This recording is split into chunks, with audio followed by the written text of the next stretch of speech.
नहमदुहु व नसल्ली अला रसूलिल करीम अम्मा बाद फ़अऊज़ु बिल्लाहि मिनश्शैतानिर्रजीम बिस्मिल्लाहिर्रहमानिर्रहीम। अस्सलाम वालेकुम नाज़रीन, यज़ीद इब्ने मुआविया के मतलब ये नासबियत वाले लोग जो दफ़ा करते हैं, इनका दफ़ा झूठा करने के लिए इंजीनियर साहब ने बड़े खूबसूरत दलाइल हमारे सामने रखे। आइए सबसे पहले ये वीडियो देखते हैं, इसके बाद इस पर मज़ीद बात करते हैं। आज इंशाअल्लाह ताला मेरे भाइयों हम यजीद इब्ने मुआविया से मुतल्लिक जो नासबी या यजीदी लोग 10 झूठे दिफा करते हैं, मैं इंशाअल्लाह उन्हें कवर करूंगा। मैंने मुख्तलिफ वीडियोस में इनके झूठ के पकड़े हैं, लेकिन एक जगह रिकॉर्डिंग में ये आ जाएंगे और ताज़ा ताज़ा जरा इनको खुराक भी मिल जाएगी। मुहर्रम का एक महीना है, एक माहौल भी बना हुआ है, वो एक इंटेलेक्चुअल तरतीब के साथ मैं ये 10 झूठे दिफा इनके बयान करूंगा जो उम्मत को ये धोखा देते हैं। जब ये फंस जाते हैं, उनका जवाब कुरान और सुन्नत की रोशनी में कैसे देना है वो आपके सामने होगा। तो इंशाअल्लाह ताला इनकी शैतानी चालों पे गलबा पाना आपके लिए आसान होगा। पहला झूठा दिफा ये करते हैं, वो कहते हैं कि जी ये उमैया को या यजीद इब्ने मुआविया को डिस्कस करना ये कोई जन्नत या जहन्नम का मसला नहीं है, इसलिए इस टॉपिक को डिस्कस करना कोई जरूरी नहीं है।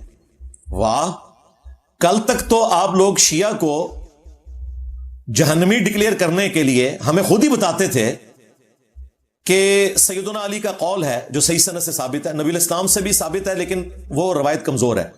जो हजरत अली का कौल सही सनद से फजाइल सहाबा अहमद बिन हंबल की किताब में मौजूद है, और शिया के यहां भी नहजुल बलागा में मौला अली का यह कौल मौजूद है। यह सुन्नी और शिया दोनों के यहां है कि सैयदना अली ने कहा कि मेरी वजह से 2 फिरके गुमराह होंगे, एक मेरी मोहब्बत में गुरूर करके, एक मेरी दुश्मनी में, और मेरी वजह से यानी मुझे बुनियाद बनाएंगे। उसमें हजरत अली का कसूर नहीं है, जिस तरह के हजरत ईसा इब्ने मरियम का कोई कसूर नहीं है कि यहूदियों ने उनको गालियां दी और क्रिश्चियंस ने उनकी शान बढ़ा दी।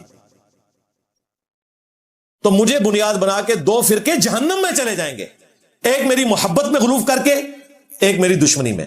कल तक ये सारे मौलवी हमें बताते थे कि देखा ये 2 फिरके जहन्नम में जाएंगे, तो मोहब्बत में गुरूर करने वाले ये शिया राफजी हैं। जब हम पूछते थे ये दूसरे कौन है, अल्लाह माफी दे आपा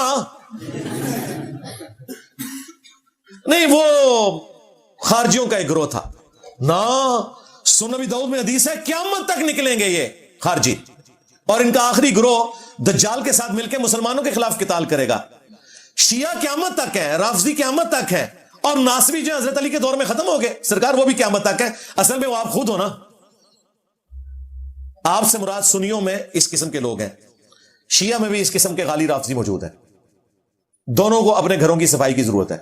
तो कल तक तो हमारी जहन्नम और जन्नत जुड़ी हुई थी इन्हीं चीजों के साथ। अब जब खुरा आपके घर भी निकल आया, तो अब आप कहते हैं कि जी इसका कोई हमारी जहन्नम या जन्नत के साथ है। बिल्कुल है जी, अल मुस्तदरक लिल हाकिम में हदीस है, नबी इस्लाम ने फरमाया अगर कोई शख्स पूरी जिंदगी हजर असवद और मकाम इब्राहिम के दरमियान नमाजें पढ़ता रहे, खाना काबा शरीफ में पूरी जिंदगी, और रोजे रखता रहे, लेकिन क़यामत के दिन अल्लाह ताला के साथ इस हाल में मुलाकात करे कि हम अहलुल बैत का बुग़्ज़ उसके दिल में हो, तो अल्लाह ताला उसे जरूर जहन्नम की आग में दाखिल करेगा। आप कह रहे हैं मसला ही कोई नहीं है,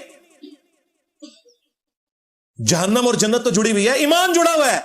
सही मुस्लिम की हदीस, अली से मोहब्बत नहीं रखेगा मगर मोमिन, अली से बुग़्ज़ नहीं रखेगा मगर मुनाफिक। हां, अगर आप ये समझते हैं थ्योरेटिकल बातें, तो जनाब मुहर्रम का महीना शुरू हो चुका है। आप किसी सुन्नी को ये हदीस भेज दें मुस्लिम शरीफ की, अली से मोहब्बत नहीं रखेगा मगर मोमिन, अली से बुग़्ज़ नहीं रखेगा मगर मुनाफिक, आगे देखें वो फुदकता कैसे है।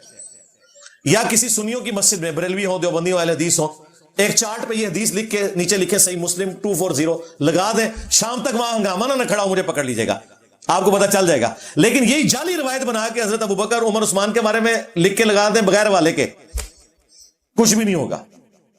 यह लिटमस टेस्ट है, आपको पता चल जाएगा कि इनके अंदर किस कदर गैर महसूस तरीके से नासबियत आई हुई है। वो होता यह है कि इंसान को अपनी बुराई नजर नहीं आती, उसने चश्मा दूसरा लगाया होता है।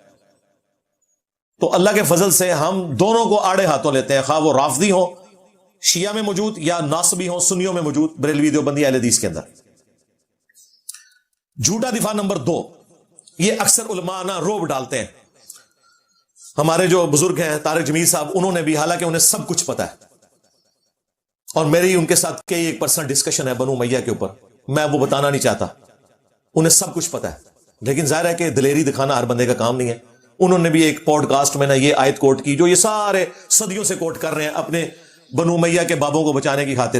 تلک امۃ قد خلت لہا ما کسبت ولکم ما کسبتم ولا تسألون عما كانوا يعملون. کہ وہ ایک امت تھی گزر گئی، ان کے لیے ان کے اعمال، تمہارے لیے تمہارے اعمال، تم سے نہیں پوچھا جائے گا کہ انہوں نے کیا کیا. تو کہتے ہیں ہم سے کہاں پوچھا جائے گا یہ کہ وہ کیا کرتے تھے، ہم سے کوئی قیامت کے دن اس قسم کا سوال نہیں ہونا. اور آیت کو مس کوٹ کرتے ہیں.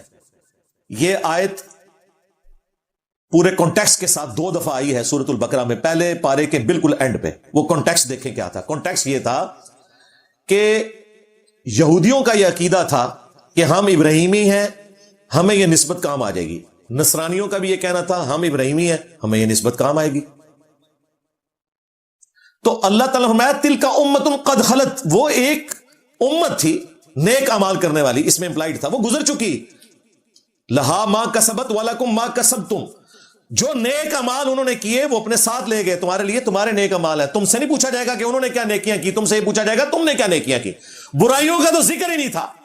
لہا ما کسبت، اگر یہاں ہوتا نا علیہا ما کسبت تو پھر وہ گناہوں والا آنا تھا کہ ان پر ان کی برائیوں کا وبال اور تم پر تمہاری برائیوں کا وبال. تم سے نہیں پوچھا جائے گا انہوں نے کیا برائیاں کی. یہاں نیک اعمال کا ذکر تھا کہ تم سے نہیں پوچھا جائے گا کہ ابراہیم علیہ السلام نے کون سے نیک اعمال کیے، وہ اپنے اعمال ساتھ لے کے تم سے تمہارے اعمال کے بارے میں پوچھا جائے گا.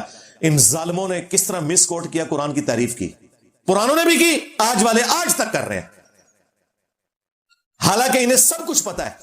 قرآن و سنت کی روشنی میں انہیں پتا ہے کہ یہ معاملہ کتنا گمبھیر تھا. تلک امۃ قد خلت. یار یوسف علیہ السلام کے جو بھائی ہیں وہ تلک امۃ قد خلت نہیں ہے. تمہاری نظر میں قرآن میں ان کی غیبت کیوں آئی ہوئی ہے؟ تم جن کو بچا رہے ہو وہ تو سنگل صحابی ہیں، اور وہ بھی 3 بندے ہی ہیں جن کے پیچھے تمہیں ساری مصیبت پڑی ہوئی ہے. کہتے ہیں جی صحابہ کے خلاف بولتا ہے. اللہ کے بندو، 1,00,000 صحابہ میں سے 3 بندے اگر کوئی کام کرے تو صحابہ ہو گئے وہ، اور باقی جو ان کے خلاف ہیں وہ صحابہ نہیں ہے، وہ تو خلفائے راشدین ہیں. 3 بندوں کا مسئلہ تھا. معاویہ ابن ابی سفیان، مغیرہ ابن شعبہ، عمرو بن عاص رضی اللہ عنہم اجمعین. ہم تو احترام سے نام لیں گے. ان کو پورے صحابہ بنا دیا انہوں نے. اور دوسری طرف خلفائے راشدین، اصحاب بدر، اصحاب شجرہ، جو ان کی وجہ سے شہید ہوئے، قتل ہوئے، یہ لوگ ان کے ساتھ کھڑے ہوئے. ہم کہتے ہیں احترام اپنی جگہ لیکن غلط ہے. یہ تو سنگل صحابی تھے نا. حضرت یوسف علیہ السلام کے جو بھائی ہیں وہ ڈبل صحابی ہیں. حضرت یعقوب ان کے والد کے بھی صحابی ہیں، حضرت یوسف علیہ السلام کے بھی صحابی ہیں. آج تک برادران یوسف کی مثال دی جاتی ہے. قرآن میں ہم پڑھتے ہیں کہ انہوں نے اپنے بھائی کے ساتھ کیا کیا تھا. تو یہ غیبت ہوگی. اللہ کو نہیں پتا تھا تلک امۃ قد خلت. اللہ نے قرآن میں اس لیے نازل کیا تاکہ آنے والے لوگوں کے لیے عبرت ہو. ہمارے باپ کی غلطی اللہ نے 7 جگہ ذکر کر دی، اور سورۃ الاعراف میں یہاں تک کہا کہ ہم آدم علیہ السلام کی غلطی اس لیے بیان کر رہے ہیں تاکہ اے اولاد آدم، دیکھنا تمہارے ماں باپ کو جس طرح ورگلا دیا تھا شیطان نے، تمہیں نہ ورگلا دے.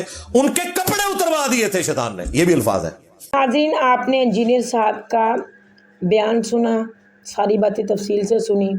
پھر بھی یہ باتیں جو انہوں نے کی ہیں، ان باتوں کا ان لوگوں کو علم ہے جو دفاع کرتے ہیں، پھر بھی یہ اپنے عقیدے پر ڈٹے ہوئے ہیں، کیونکہ یہ ان کے بابوں کے عقیدے ہیں.